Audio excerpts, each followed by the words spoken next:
Going? Good. Yeah, this is our last episode of this series, so we're still going to continue to do SaaS Coach every week, but we've been talking about the 10 principles of conversion, and your series going off, I think. Come on, Tony. We're live here. This is Siri's live. Always trying to make her way onto our show. She wanted to be involved. But we've been talking about over these last 13 episodes the Killer SaaS website guidebook and the 10 principles to increasing conversion.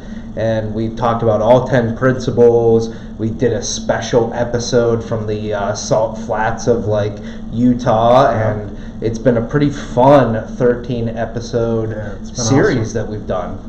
For sure. So the focus has been conversion the whole time. There's been a bunch of steps, a bunch of principles. Those are all in the guidebook.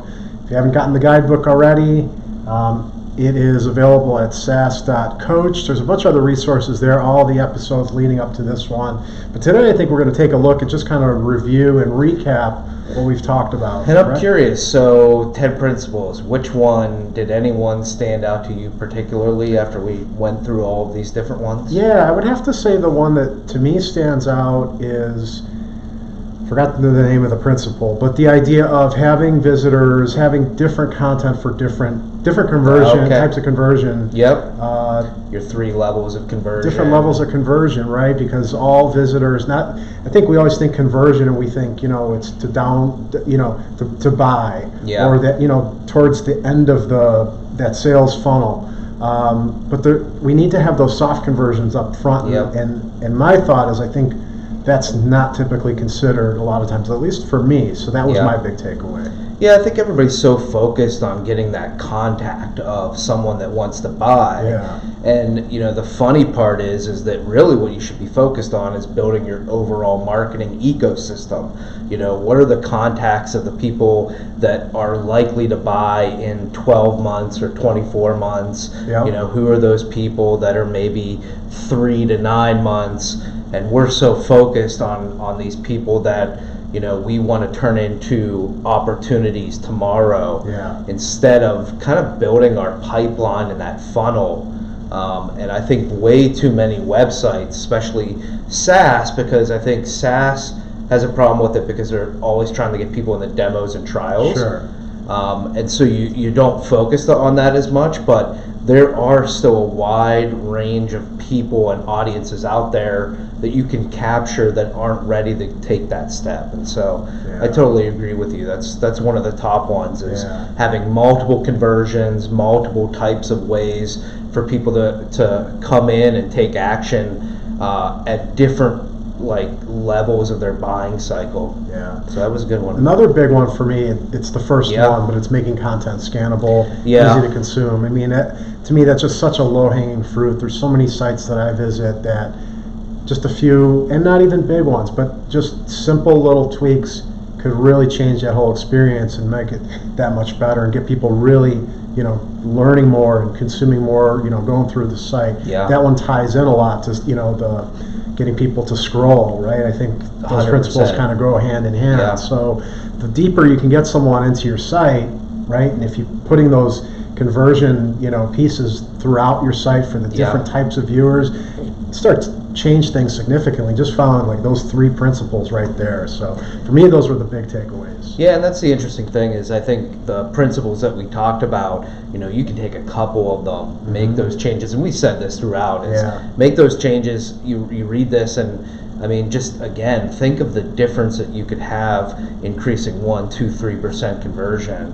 And I think at the beginning of this, we said, the average tends to be 7% conversion rate up to 15% conversion rate. The challenge is if you're not following any of these principles, I have no doubt you're at 1 to 2, 3%, unless there's just something magical happening with your site. And if you're at that point, you're at the 1%, 2%, everything feels so impossible. And then you hear that, standard rates are 7% or 15%, and you're like, that feels like just unattainable.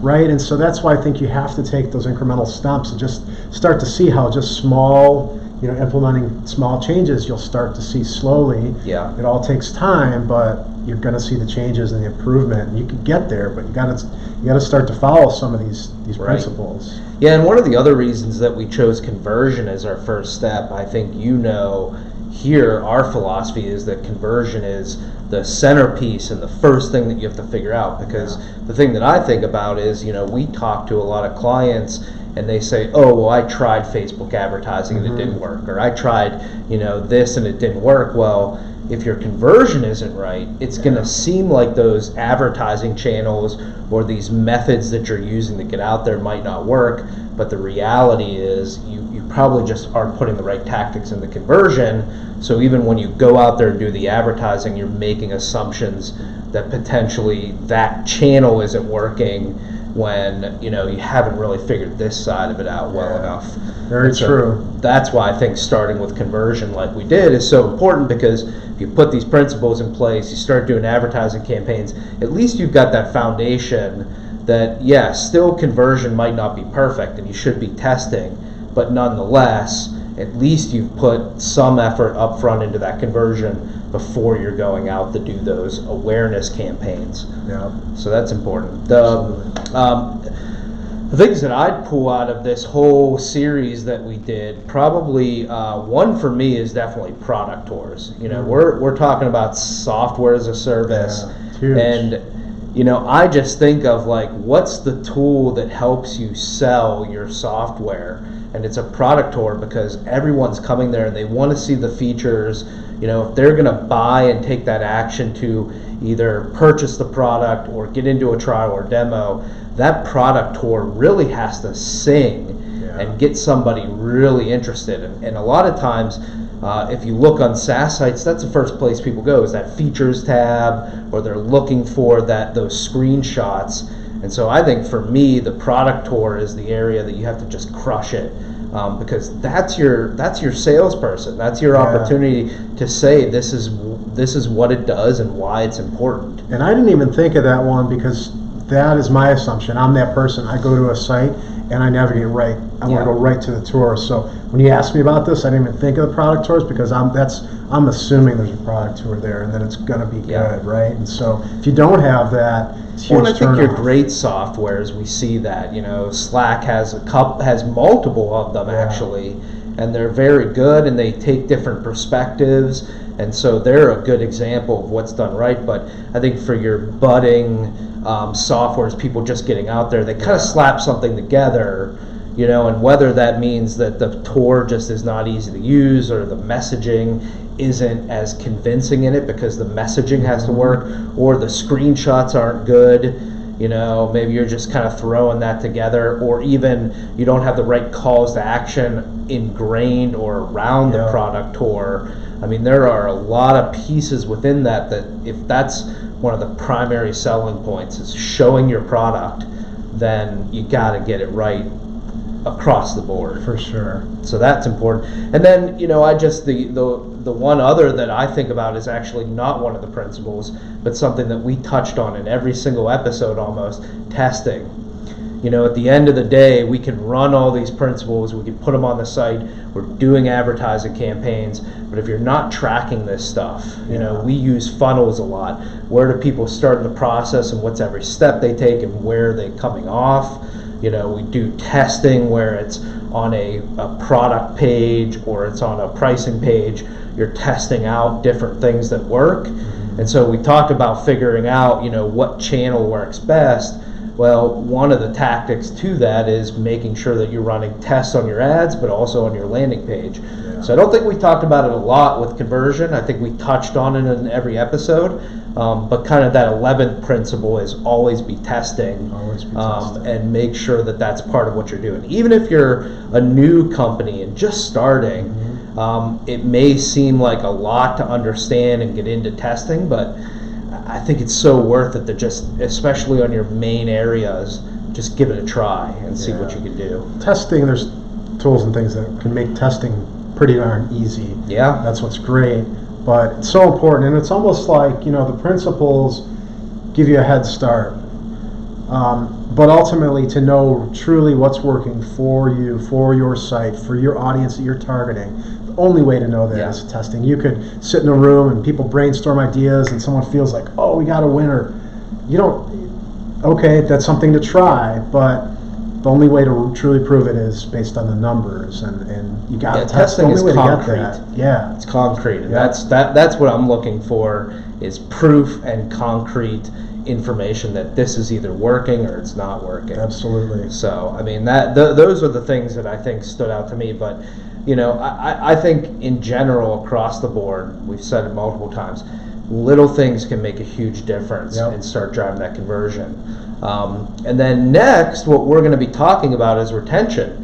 And we don't want to probably go into too much, because next episode is going to be a high level, just primer to what we're talking about. But when we talk about retention, we look at churn rate. So churn rate is what's the percentage of people that you're losing every month. And it's great if, as a software company, we've built these marketing programs that we know we're adding on 10,000 a month in monthly recurring revenue. So every month we're adding 10,000.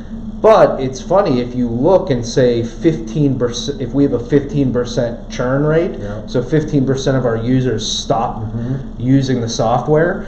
If you look at that on once you get to a certain point, that can be 7,500, 10,000 a month, and you're losing almost as much as you're gaining. And even though you're getting bigger and maybe the amount that you're able to sell every month increases, that's a lot to make up. And so, I think the industry says you want to try and be at like a 5% churn rate, so that you're only losing about 5% of customers a month. That can be hard to do.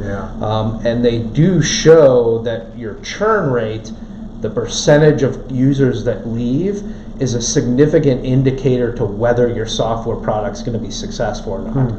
And so I think we've talked about conversion, we want to get them in, but the next thing that I think is a high one is, how do you keep them there?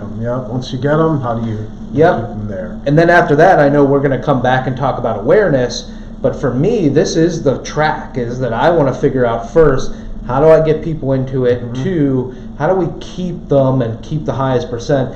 Then we can come back around and think about, okay, what are our advertising campaigns and other things that we're doing to really bring people in, because we know that we've at least looked at these 2 areas that are so important to actually driving scale and growth to the business. Yeah, and I know that churn is a big focus and retention, but you have to say the business owners, the software business owners that I've worked with, and even friends of mine, the big focus for them is always on conversion. How do I get more customers? And it's almost an afterthought, the retention. But when you think big picture, long term, it's that, if you already got the customers, why not keep them? And putting a little more intentionality on how to keep them. So I think it's going to be a really valuable series. If you could take something from a 15 or 20% churn rate down to 5%, what could that mean? If you're making $50,000 a month in monthly recurring revenue, losing 10% of that is losing $5,000 a month. So, if you're selling 10,000, you're cutting that in half just by having that bad churn rate. And so really, if you put a little bit of effort into improving that, you're actually probably getting much more benefit than putting more effort into trying to get new customers. And so that's where I think over time, as software companies grow and their MRR is getting higher, that they really have to pay attention to that, because that churn rate will kill them. And I think a lot of software is one of the challenges in the early stages is they can have even higher than 15 or 20%. If you're not paying attention to it at all, and you're really starting out, you haven't gotten feedback, you haven't learned from the market yet, that's why software companies pivot, is because they actually are seeing 50-60% churn rates, and they haven't figured that out yet. And so I think we have 12 principles actually that we're going to be bringing to this whole retention show. So we've got 12 different ideas we're going to run through that will help people look at how they improve and reduce their churn rate. So same type of thing, we'll be able to go a principle at a time. you guys, if you're listening, be able to implement, start trying things out, take little incremental steps that'll make, significant difference in the long term. And I think that's what it's about for both of these shows and the ones we'll do in the future is you may not be able to do all 10 principles, or for the next one all 12, but you take a couple little things that you can improve and your team is capable of and you can set as a tactic. Yeah. I mean, it is that incremental growth and improvement. So I really think this next series will help open some eyes into some easy ways to look at in reducing that churn rate, which again, I think is one of the number one factors for software companies to be thinking about and worried about every day. Definitely. So yeah, it should be fun. I'm excited. It's going to be a great topic. I am too. So this was good. Thank you, everybody. We really appreciate you joining us for our series on SaaS conversion. It's not going away. All the episodes will be online. We're going to have the white paper that was with it, or the guidebook that was with it, that's available for download. We've got a webinar that we're going to be pushing out that goes even more in depth than both the show and the guidebook, and lots more resources. So if you're interested, check them out. And if you need help with your software company, reach out. We've got a team that's helping software companies figure out challenges like these every day. So it's been good. Looking forward to it. We will start talking retention starting next week. That's right. We'll see you guys next time. All right, everybody. Take Have care. a good one. Bye-bye.